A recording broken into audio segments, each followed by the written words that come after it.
Hello, ladies and gentlemen. Welcome back to Nerd News. I am your host, Evan from HIMediaTV, and from PC Gamer by Lauren Morton. Polyamory is coming to The Sims 4 for free alongside the Lovestruck expansion pack later this month. The Romantic Boundaries system will open up your Sims relationships. Last week, EA released details on the upcoming Sims 4 Lovestruck DLC, which will include a new urban world called Ciudad Enamoria, dating apps for your Sims, death by heartbreak, and polyamorous relationships. That last part seems to be what has a lot of players psyched, but there's been a little confusion on whether or not polyamory is paywalled. Rest assured, although you got to pay for the DLC to get the dating apps, having multiple partners is free. It's your Sim social calendars that won't be free, trying to maintain all those relationships. Free for all players is the new Romantic Boundary system, which will allow you to customize your Sims experience with boundaries and jealousy, says EA News Post. So, broadly speaking, I find the Sims player base to be one of the most abused player bases in gaming.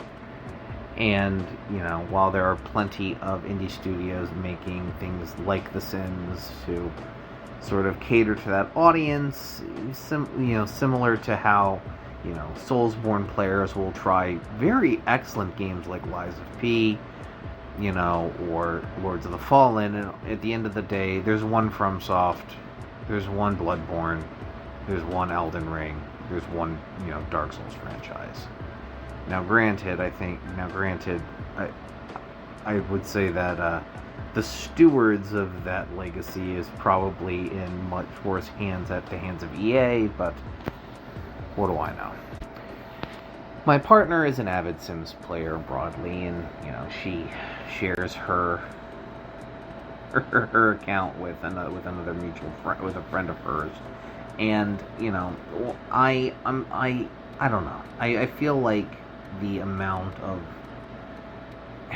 for the uninitiated, the Sim who kind of like write the Sims off as like a casual game, which, don't get me wrong, it's a sandbox game in its purest form, but people love it and people care about that game and that game franchise, and I think the amount of DLC to be able to have all of the functionality and all of the potential things in The Sims costs now, I think, approaching $700, $800?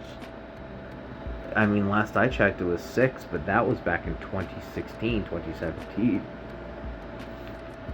I don't know. I think, don't get me wrong, I think the idea, this kind of mod is, obviously very much well overdue. You're probably better off getting Wicked Whims if you want, robust romance options and stuff like that at that point. And the modding, and people think that Bethesda games are propped up by the modding scene. Do not see the Herculean swole muscles of the Sims 4 modding community. At least the Skyrim modding community is centralized on Netflix for the most part. You gotta go to people's websites and shit to find Sims mods. Could you imagine that? Having to go to each individual mod author's website to find, the mods that you want to look for? Ugh. Well, can never say that,